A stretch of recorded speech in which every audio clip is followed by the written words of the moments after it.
Bullshit. It's the No BS Show. I'm Dave Mastovich. We're with Dr. Audrey Guskey, professor of marketing at Duquesne University, and we're going to ask her, we're going to have some fun as we enter the second half of the show here. We're going to ask her what her big idea is, then we're going to get into some bullseye and sights and sounds. But when it comes to messaging here at Mass Solutions, we say Simon Sinek wrote this amazing book about asking why, your reason for being. And as I read his book 2 years ago or 3 years ago, I thought, boy, that's really great for every company. But from a marketing standpoint, it's halfway there because you have to ask the second why. You ask your why is your reason for being, but what's their why? What's their reason for buying? And then if you take those two answers to the whys, and they're not always exactly the same, in fact, they're rarely exactly the same. And if you can take those two answers and meld that into one core message, one consistent theme, one big idea, that's how you tell your story. So whether it's for you personally or about the book or maybe Duquesne University, whatever, what's your big idea? Well, my big idea is to really educate consumers. I really need them to understand what it's like out in the marketplace. My big idea is helping consumers save time and money in the marketplace, whether it's through the book, whether it's through my website, whether it's through my video series, all the interviews that I've done over the past 25 plus years. And, I really want them to realize that they're important, they're special. They need to be savvy, they need to be smart, they need to think through their decisions, and yet they need to have fun with it and realize, the marketplace, it's a lot of decisions, but it's their way to express themselves. And yet if they do it in a proper way by saving time and money, that's what it's all about. So I think the big idea really is how to be a better customer, how to be a savvy, educated consumer in the marketplace. And sometimes it's just a matter of common sense and, the golden rule. Let's go through as if some role playing here with your first interview, and once the book comes out and you get a radio host that says, all right, but all those listeners out there, that old adage, the customer's always right. Why would I have to change? This is your chance. Tell us why. Well, as we know, the marketing concept is the consumer is number one and the consumer is always right. And companies, it's so competitive out there now. So companies need to really understand their consumer, satisfy the consumers, and consumers in turn, as we had said, because they're spending so much money and so much time deciding about these services that they want provided for them, that in reality, they need to work together as a team, because if one's not happy, the other one's not going to be happy. So it's a win-win. It's a team effort. So by customers working hard with their service provider, because it's not just me going and saying, like to the doctors, I'm sick, help me. You need to say specific symptoms of what's going wrong, just like a customer. You need to explain. So maybe when you're going to Verizon, Dave, you maybe need to know a little bit more about the situation, what your problem is, what your options are. If you do your research ahead of time and you know the game, you need to know the game, you need to know the game plan. I think if I take a shot of tequila right before too, that'll help. That could always help you. Because it would looson me up. Because I'm too tense when I go into Verizon. Now, the Apple Store, I'm never tense. Nobody's ever tense when they go into an Apple store. Yeah. I'm actually a little nervous that I'm going to spend too much money because I'll just buy something. But once again, it's a culture that's been created and the mindset from the customer. So if you know yourself and you understand that you're nervous every time, or you're not being the best customer that you can be when you go into Verizon. Yes. Next time, if you do that, you should feel very comfortable going in and get what you want, because that's what it's all about. Excellent. So 2 marketers here. Let's talk a little bit about some of the key principles that you try to convey to a student. So let's go 2 paths. One student will go as the major, the marketing major, and that's one who have had 5 classes, consumer behavior, advertising. But what about the people that all have to take principles of marketing? What's your hope that person that's a finance major, what's your hope that they'll take from principles of marketing? When I teach them the Intro to Marketing course, the first day I always say, doesn't matter what major you're in. It could be healthcare, it could be technology, it could be any field. And yet we're all marketers because we're always all marketing ourselves. You are presenting yourself to typically you're dealing with a customer, and even if you're not, you're presenting yourself in everything that you do. We're trying to sell ourselves now to our audience, our listeners. And so everything you do, you're really marketing yourself. So you really need to know the skills and the basics, the tools and techniques, so that way you can present yourself and express yourself in the best possible way, so that way you are being perceived as other people, as someone who's a viable, exciting person that you want to be associated with, you want to help, you want to be involved with. And that's what, in a sense, I don't want to use the word selling yourself. You're marketing yourself to everybody and everything that you do. Because one of the things that we preach is sales and marketing, sales, they're not the same thing. They're two separate yet equally important groups. Absolutely. So now let's take the other group. The person that's the marketing major ends up taking 6, 8, 10 marketing classes, and you teach probably a number of those marketing classes. What would I as an employer expect to get? Like, what do you think what could you tell me I will get from a graduate of your program of marketing? What will their knowledge base be on the first day that they come to work? Well, first of all, let me say, because we do more at Duquesne, our students are, I think they're unique. They have great communication skills, written and oral. They're very social media savvy, which is very important today's day and age. They have high ethical and moral values because we teach from a Catholic perspective, ecumenical perspective as well. So that way the students have values placed in them. So that way you can trust them. They're hardworking. A lot of them are from blue collar. You're talking about blue collar workers. That's where a lot of their roots are, whether it's their parents or their grandparents. And so they're really down-to-earth students who get it. And I just can't describe how special they are. I mean, if you hire a Duquesne student, you get the full package. You know, they're well-educated, well-informed, but also they're great communicators, and they're fun students. They get it, and they're also hardworking. You know, you can depend upon them. And I think that's all that you would want as an employer to hire any student coming out of school. And they also have, they also have great, most of them have internship, so they have the work experience as well.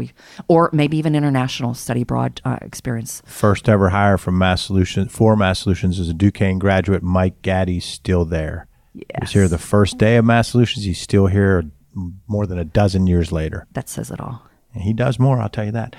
So, Audrey, pick a tool or a tip you'd offer that will help our audience tell their story, craft their message, or communicate to internal and external target audiences. It could be a tool like Google Trends to generate content ideas.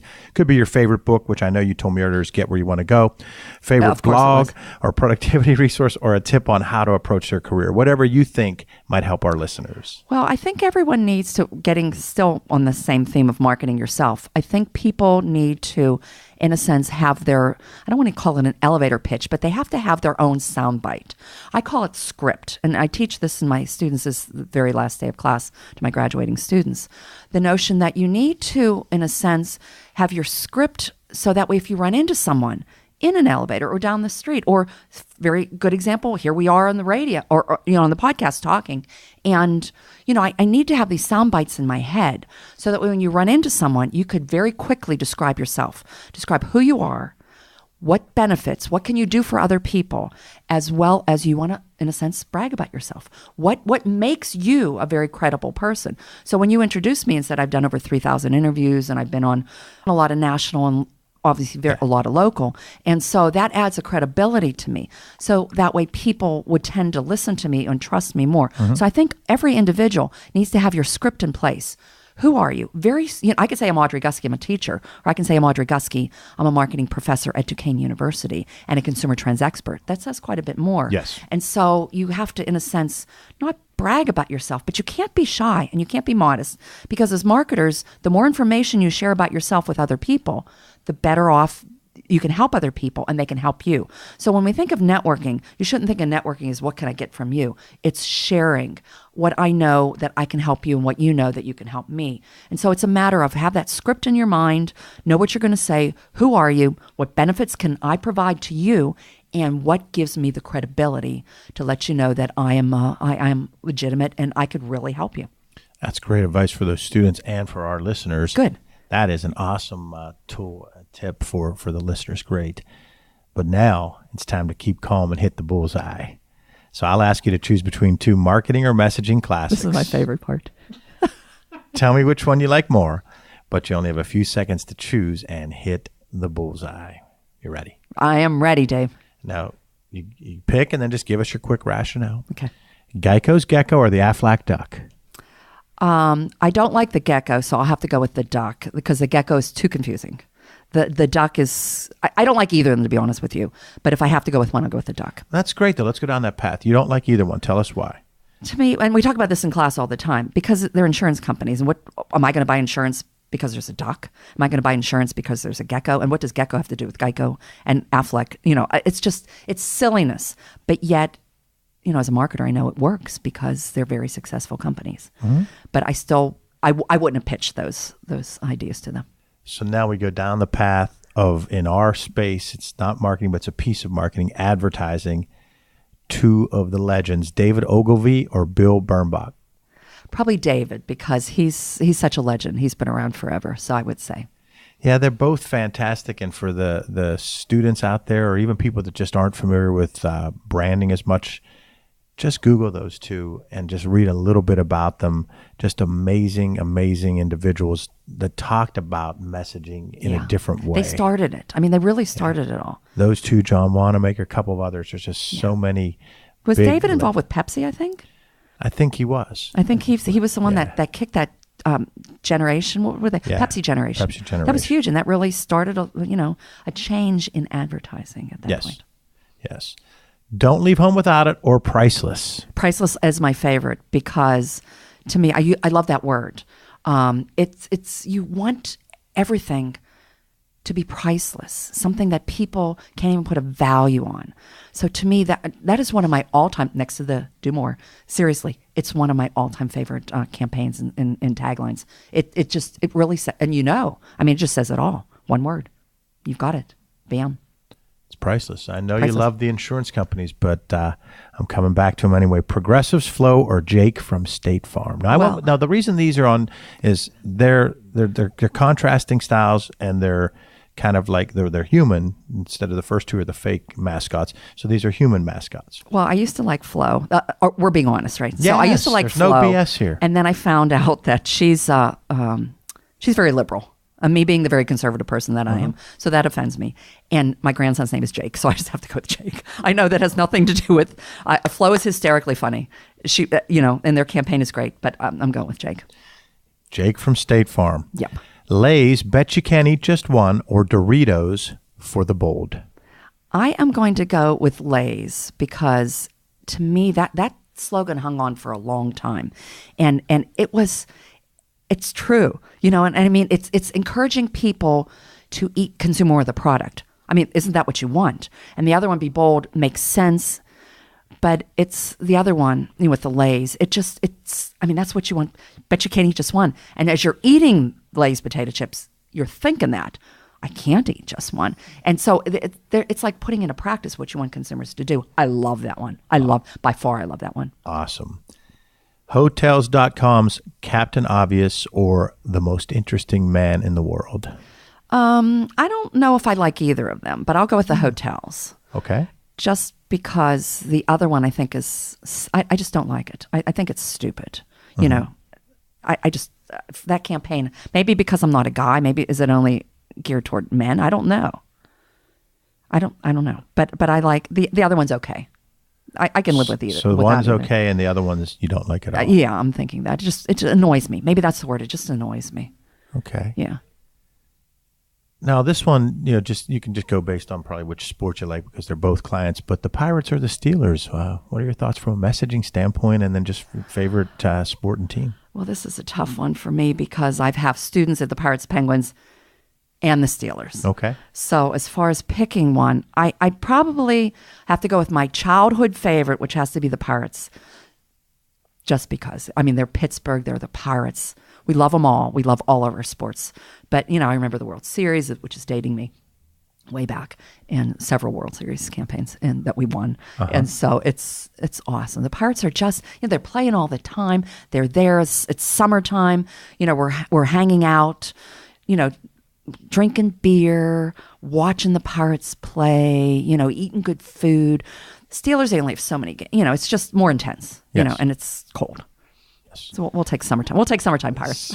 We're with Audrey Guskey, professor of marketing, Duquesne University, and such an interesting guest. Audrey, this episode, Sights and Sounds of Marketing, is tied to St. Patrick's Day, since that's when this show is hitting right now. It's St. Patrick's Day. Happy St. Patrick's Day.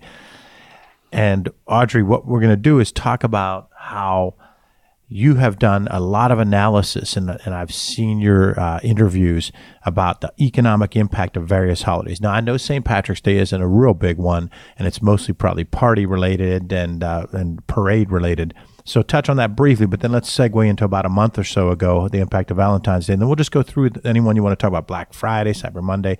So talk a little bit about St. Patrick's Day and then go into Valentine's Absolutely. Day. Well, retailers have created all kinds of holidays because they want us to be spending money, and they realize that consumers like to spend money on holidays. So St. Patrick's Day is coming up, or I guess it is now. Yes. And people, in addition to the partying, decoration, they're decorating their house, they're sending cards, they're buying gifts for people. So we expanded it beyond just simply a one day where you're going to just celebrate being Irish or pretend that you're Irish. We recently celebrated Leap Day. Yes. And my mom is a leap year baby. Happy No birthday, kidding. Mom. That's actually sad. She's 21 years old. So what does she do in the off years to celebrate? Well, people always ask that question. So we have a little celebration on February 28th because it's still the same month, February. But when she has her every 4 years, we usually have a nice little hoop-de-doo, party with as many family members as we can get together, which is what we did. And so, but my point is with leap year, there were all kinds of retail sales because every 4 years, and there was like 29% off, or, you can get a cup of coffee, buy one, get one for 29 cents. So retailers were jumping on the bandwagon for a simple day like Leap Day. And so the reason for that is retailers want people to spend money. So going back to Valentine's Day, of course, Valentine's Day is a big day. The biggest retail, day of, or season of the year is, of course, Christmas, by leaps and bounds, maybe 600 million billion. We're very close, very, very high spending as compared to the next holiday would be back to school season. And so we're spending hundreds of millions there. And then we've got Mother's Day, we've got Valentine's Day, we've got Father's Day. And all of these holidays, retail holidays, have become retail holidays. And at one point, they used to be just celebrating your mom or your dad, or, and nowadays you have to go out and spend all this money. And it's just, very interesting. Valentine's Day, Cadbury was one of the companies, candy, that in a sense started Valentine's Day as and this was back probably 100 years ago, as this big commercial holiday because they wanted people spending money. Instead of just getting, giving someone a flower that you pick from a garden, now you actually have to go out and spend all this tons of money. And so I think the reason we have these retail holidays is retailers really want to spending money. Interestingly, and I've been studying this for 20 plus years, and we always would find that the next year sales would always go up. So Valentine's Day sales would be increased 2, 3, 4%. Christmas sales typically go up 3, 4, 5. Back in the day, it was even 10% things going up. This year was one of the first years that really, in a sense, none of the retail holidays went up. They were either the same or even declined. Christmas sales, very stagnant.